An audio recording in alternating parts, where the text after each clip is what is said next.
problem where we had failure due to normal stress, shear stress, and then a joint. We discovered that the joint can only withstand the lowest amount of force. Okay, so from here, the P allowable will be equal to 6.908 times 10 to the power 3 psi. No, pound force. We cannot go any higher forces. It's because any higher forces, what will happen? Right? The joint will always give up first. Okay, the joint always break first. Yes.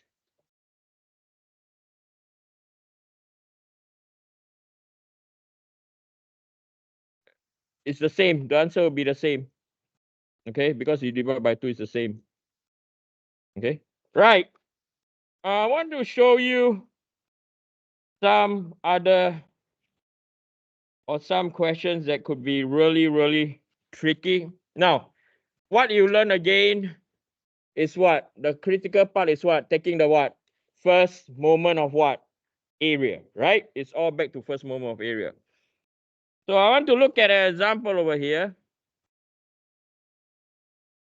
And this example is to enforce your understanding more than anything else.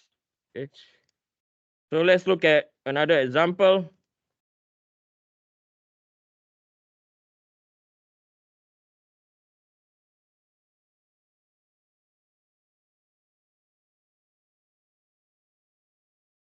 Okay, let's look at this example.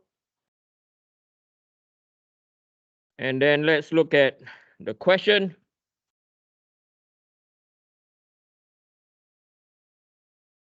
So usually when they put a star means the question is very difficult to understand. But to you guys, it's not a problem. It's not difficult at all. Okay. The beam is fabricated from two equivalent structure T's and two plates. So you can see we have a top T and we have a bottom T. Each plate has a height of 6 inches and a thickness of 0.5. So this is the 6-inch and so this is the plates, okay? If a shear of 50 kilopound force is applied to the cross section, determine the spacing of the bolt. Each bolt can resist a shear force of 15 kpsi. Okay, so each bolt, right? So now we know that we know that V is equal to 15 times 10 to the power 3 psi. The next question we think is, what is going to be the first moment of area? Yes or no, right? So we know that we have to determine Q. Q is equal to VQ over I. And this is also equal to fastener resistance force. And then we are going to divide by the spacing of the fastener.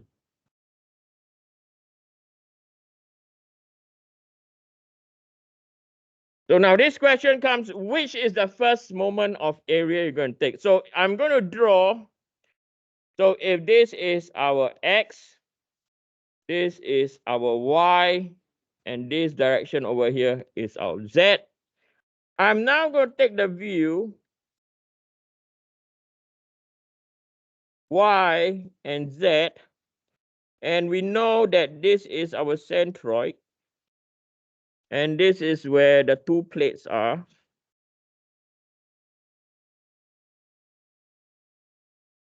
And then you have a T.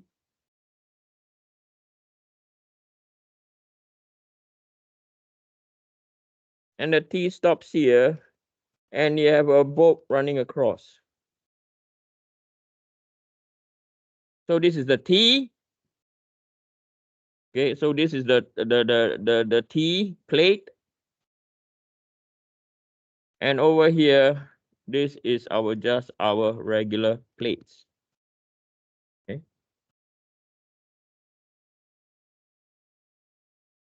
So this part is made of how many members? Okay. So you have member number 1. You have member number 2. You have member number what? Number 3. So there's 2 new rules that are specified, right? Is that the member has to be what? Completely distribute the what? The shear stress or the shear flow. The fastener is to what? Transmit the load. Only after full distribution of shear stress or shear flow, then transmission will occur. Okay. So here what I say. It has to what? It has to completely distribute. Then it will transmit the what? The shear stress. With that in mind, what is the first moment of area we're going to take? Which section?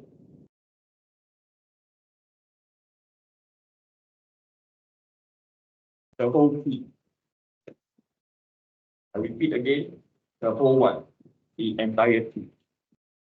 So we have to consider the entire T section, okay, the entire T section for this problem. Okay, we have to consider the entire T section.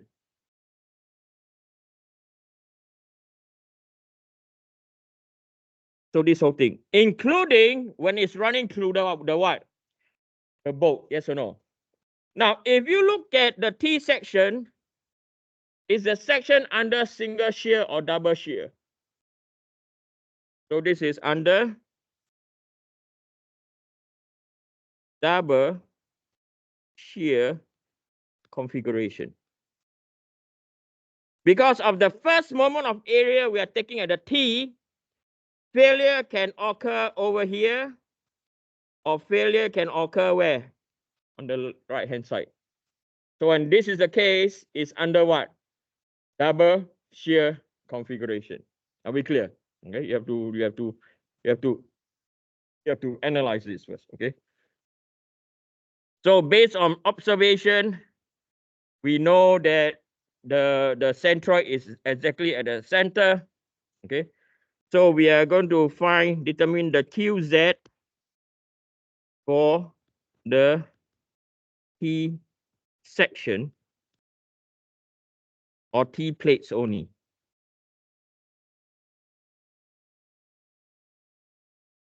Okay. So the first part, so the Q is equal to Q of the flange plus by the Q of the web for the T section. So the width is 3. The depth is 0.5. Then that part is 1 plus 3, 1 plus 3 plus by 0.5. Okay, so because you have 1 here, 3 here, plus 0.5, minus by 0.5 divided by 2. So this is the Q for the flange. Then we look at the Q for the web, plus by the width is equal to 0.5. The depth is 3. The Y bar is 1 plus by 3 divided by 2. Okay. So this will be equal to 1 plus 3 plus 0.5 minus by 0.25 times 3 times 0.5. 6.375 plus 1 plus by 3 over 2 times 3 times 0.5, 3.75. So the first moment of area is 6.375 plus 3.75 is equal to 10.125 inches cubed. Okay. I'm not going to find I. Okay, so IZZ will be equal to 93.25 inches to power 4. Okay, so from here, you can more or less determine Q is equal to PQ over I. Okay, so your V is equal to 50 times 10 to the power 3. Your Q is 10.125. Your I is equal to what? Your I is equal to 93.25.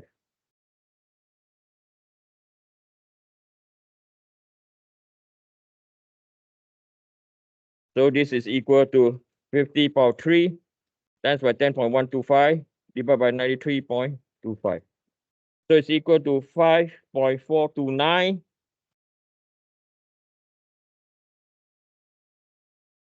times 10 to the power 3 pound per inch. Let me do it again. 5.429 times 10 to the power 3. Okay, so we know that Q is equal to resistance force for fastener, and then we're going to divide by spacing of fastener. So spacing is what we don't know, and we know that this is equal to 5.429 times 10 to the power 3. We know the resistance force is equal to what? It's equal to 15 times 10 to the power 3. We have to put 2 down here because we are under double what? Double shear configuration. Okay, divide by S. Okay, so therefore S is equal to 15 power 3 times 2 divided by 5.429 power 3 is equal to 5.25, 5.526 inches. Okay, so I'll do it again. 15 power 3 times 2 divided by 5. Okay. Okay. So again, what I just shown is the what? It is, you have to know the rules where the shear flow, shear force has to distribute across the entire member. Yes. Okay. Then you can find your what? First moment of area. Okay. Let's do another problem. Okay. Another problem that will make you spin. I like problems that make us spin. Okay. Let's do this one.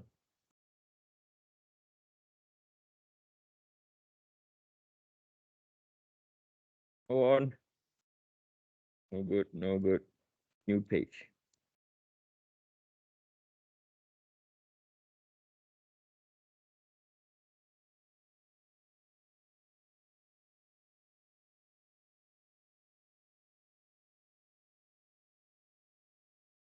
Question for you, I'm trying to figure out what I'm doing.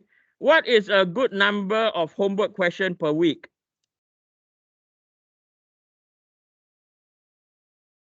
Hey, 5. 5 is best. 2, 6, 1. Ay. 1 won't be good news, trust me, okay?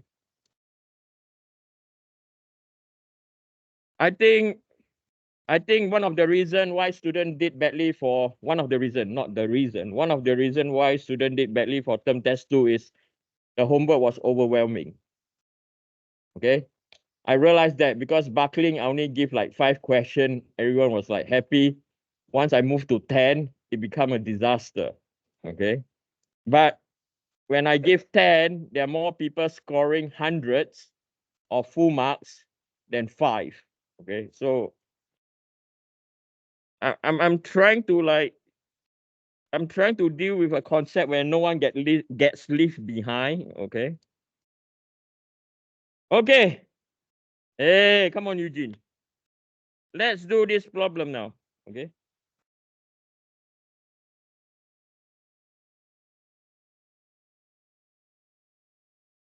Right. So you see this problem here. The beam is made from 4 board nails together as shown. If the nail can support a shear force of 100 pounds, determine their required spacing if the beam is subjected to a shear force of V equal to 700 pounds. Okay, a very interesting question. So now, again, we are going to label X, Y, and Z. And this question by no means is more difficult than other questions. Okay, it's not. Okay, it was seems that way. It's because this is the first time you're looking at it, but it's not.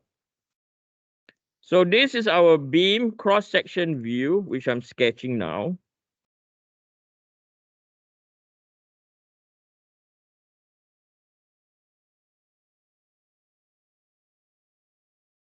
I'm being tasked to do a report on your term test.